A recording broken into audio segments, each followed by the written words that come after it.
Welcome. In this video, I'll show you how to delete a sticker on iMessage. There are actually two ways. So go ahead and open up the messaging app and open up the chat where the sticker appears. So for example, you wanted to delete a message sticker. So all you got to do is just tap and hold. Now tap on more right here at the bottom. Now go ahead and tap on the delete button right here at the bottom left. Okay. And finally, just tap on delete message and you'll be good to go. The other option, if you want to delete your custom sticker, okay, you can just basically go to the plus sign again, right here, tap on stickers. And as you can see in this tab, your custom sticker will appear. Just tap and hold and then release. After that, tap on delete and you should be good to go.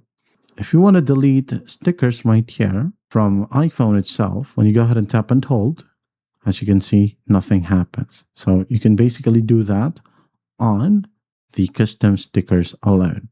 As you can see, you can tap on edit and remove other stickers here. But if you don't want to remove one, well, stick to custom stickers right here and remove your custom stickers. And that is how you delete a sticker on iMessage. I hope this video helps and I'll see you in the next one.